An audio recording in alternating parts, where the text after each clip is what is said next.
नमस्कार मित्रमैत्रिणींनो. छोट्या छोट्या गोष्टीवरून टेन्शन घेणं बंद करा. कधी असं होतं का, कुणी आपल्याला नीट उत्तर दिलं नाही आणि आपण दिवसभर त्याचाच विचार करत राहतो. कोणीतरी आपल्यावर टीका केली आणि त्या एका वाक्यामुळे आपण पूर्ण मूड खराब होतो. आपण कोणाला फोन केला, समोरच्याने फोन उचलला नाही आणि लगेच मनात 10 विचार सुरू होतात. काय झालं असेल? माझ्यावर रागवले आहेत का?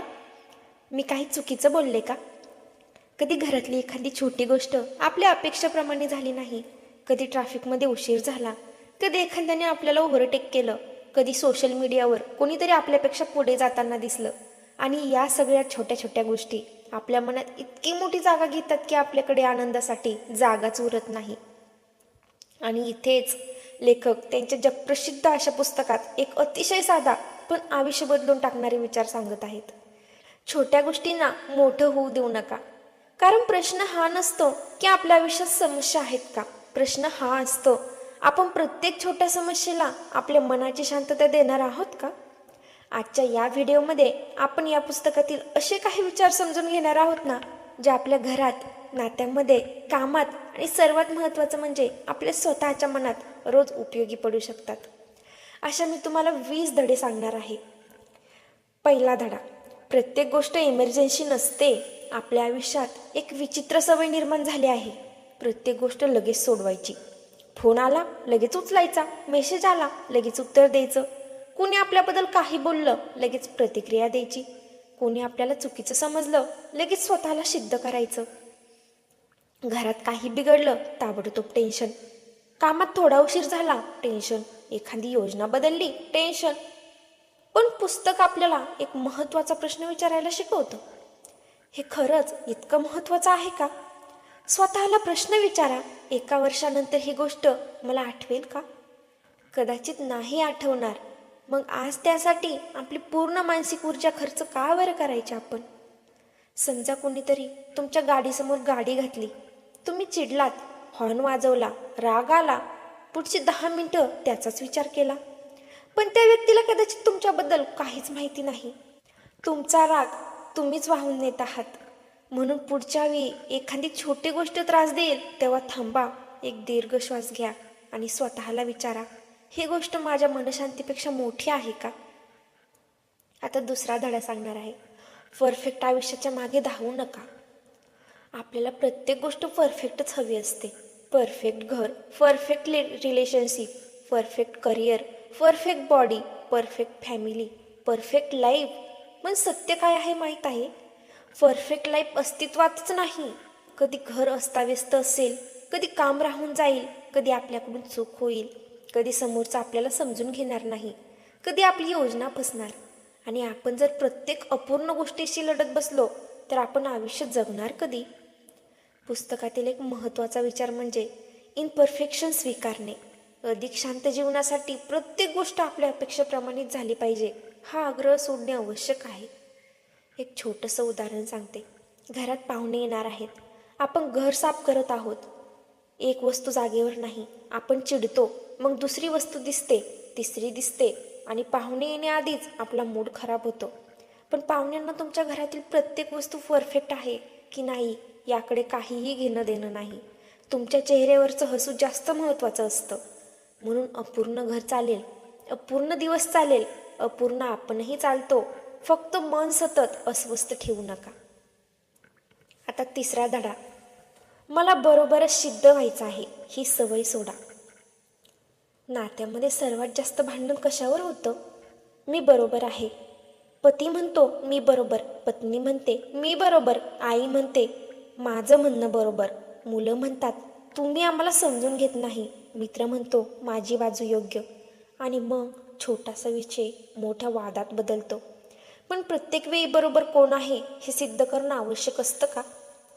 कधीकधी नातं जिंकणं वाद जिंकण्यापेक्षा महत्त्वाचं असतं. तुम्हाला तुमचं मत माहीत आहे, समोरच्याचं मत वेगळं असू शकतं. याचा अर्थ तो तुमचा शत्रू नाही. 2 वेगवेगळ्या व्यक्तींचे 2 वेगळी मतं असू शकतात ना. पुढच्या वेळी एखाद्या चर्चेत तुम्हाला वाटलं नाही याला मी उत्तर दिलंच पाहिजे, तेव्हा थोडं थांबा. कदाचित तुम्हाला उत्तर देण्याची गरजच लागणार नाही. आता चौथा धडा: प्रत्येक गोष्टीला प्रतिक्रिया देणं बंद करा.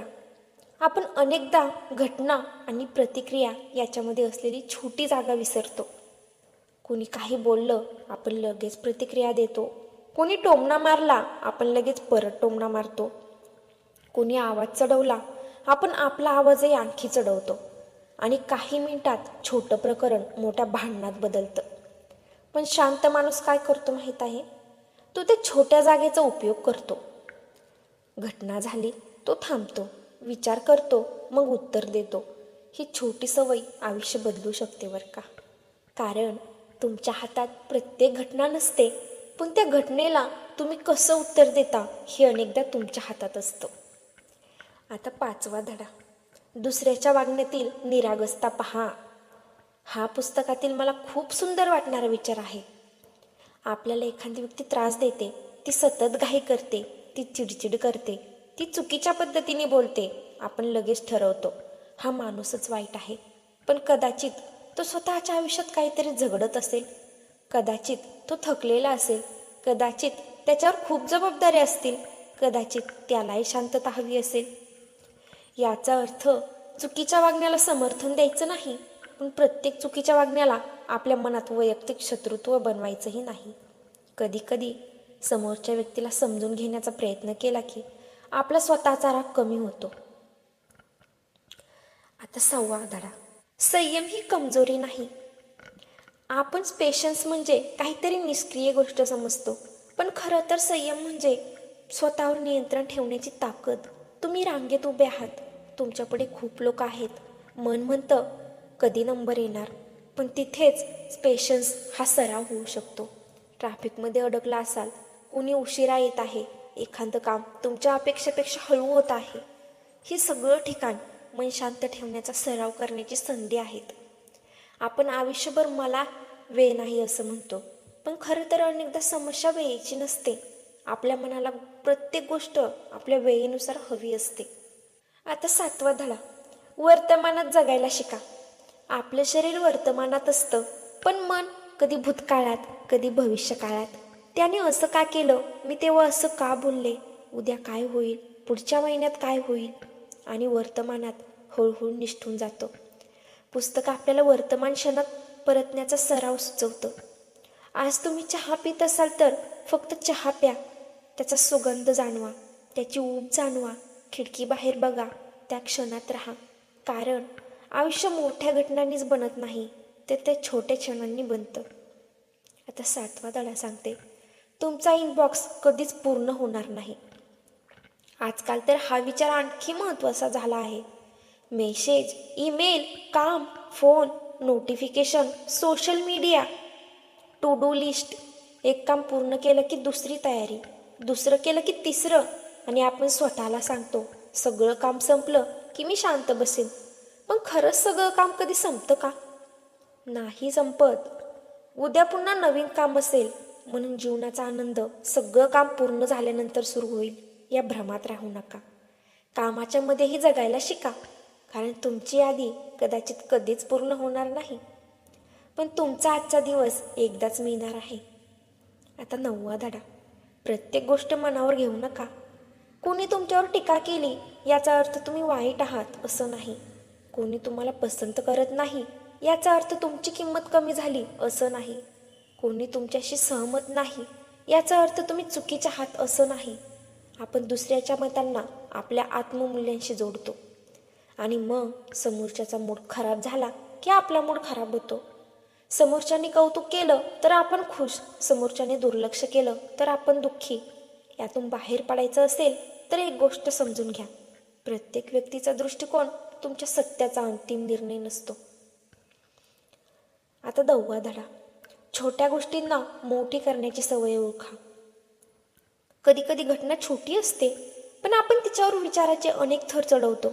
उदाहरणार्थ, मित्रांनी मेसेजला उत्तर दिलं नाही, घटना. उत्तर आलं नाही, मनाची कथा. तो माझ्यावर नाराज आहे, माझ्याबद्दल काहीतरी बोलला असेल, कदाचित त्याला माझी गरज नाही. आपली मैत्री बदलली. आणि शेवटी आपण एकानं आलेल्या मेसेजवरून पूर्ण नात्याचा निर्णय घेतो. हीच आहे स्मॉल टफ मोठं करण्याची मनाची सवय.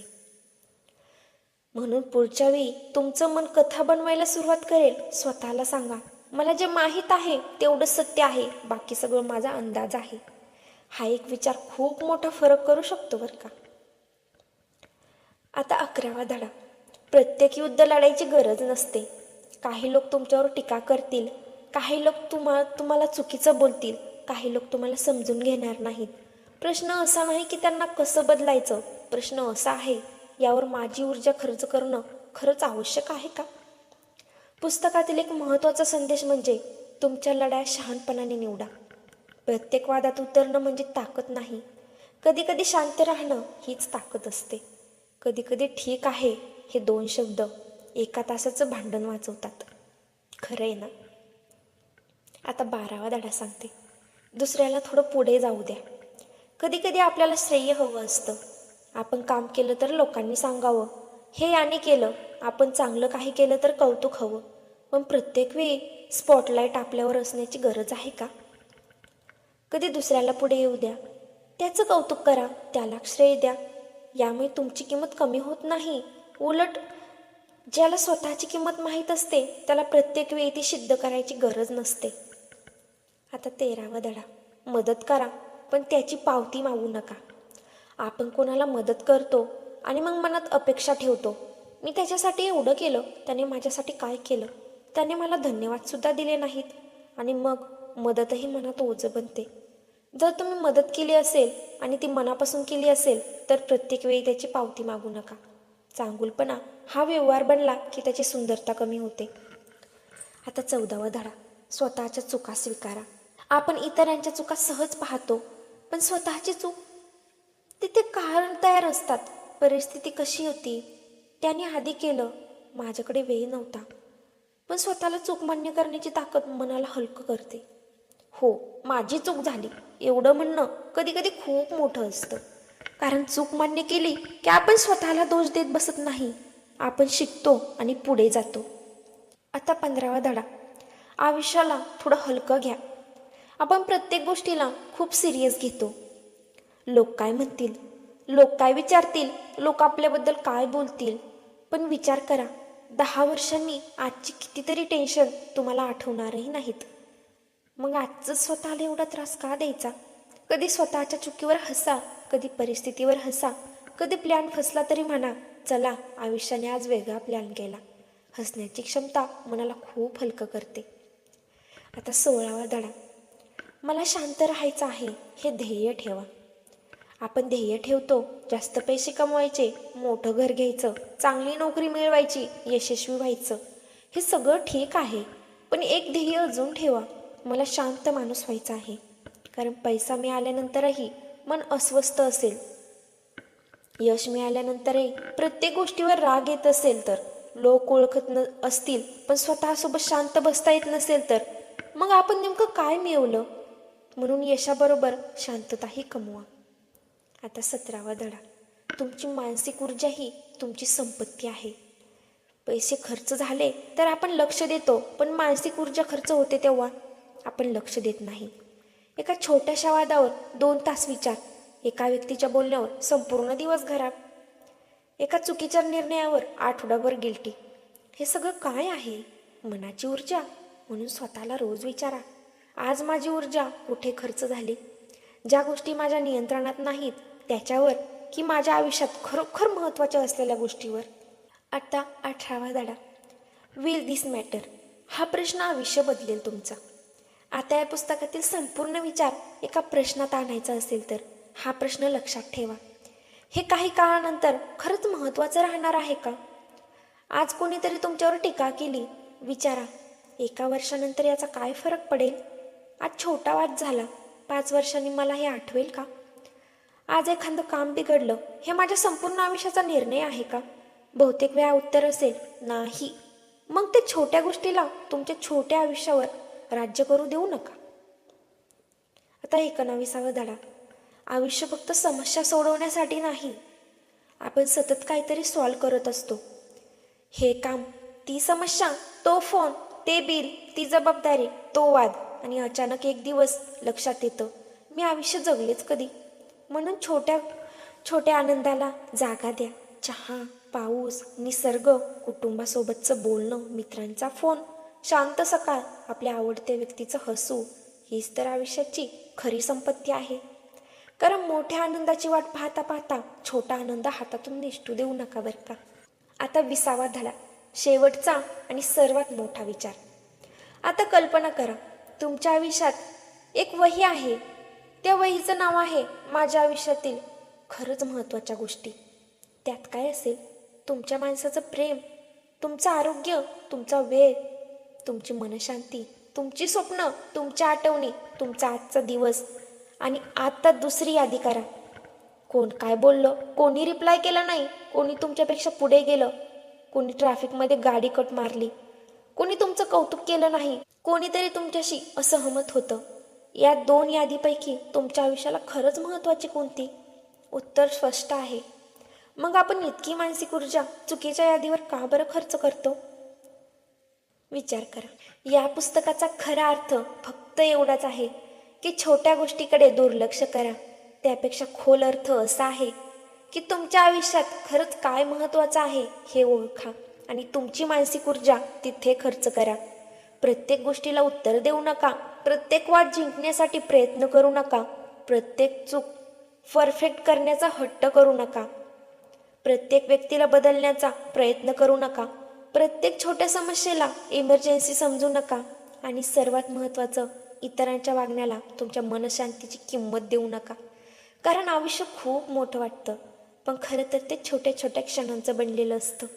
आजचा एक शांत क्षण उद्याच्या 1000 आठवणीपेक्षा मौल्यवान असू शकतो. म्हणून आजपासून एक छोटा नियम करा. जेव्हा एखादी छोटी गोष्ट तुम्हाला खूप त्रास देईल, तेव्हा थांबा, एक दीर्घ श्वास घ्या आणि स्वतःला विचारा, हे खरंच माझ्या मनशांतीपेक्षा मोठं आहे का? जर उत्तर नाही असेल तर ते जाऊ द्या. कारण सगळ्या गोष्टी हाताळण्याच्या नसतात, काही गोष्टी सोडून द्यायच्या असतात. आणि कदाचित मनशांती मिळवण्याचा सर्वात मोठा मार्ग म्हणजे आयुष्यात काय धरून ठेवायचं आणि काय सोडून द्यायचं हे शिकणं. हीच या पुस्तकाची खरी ताकद आहे. Don't sweet the small tough. कारण शेवटी इतकं सगळं छोटंच असतं.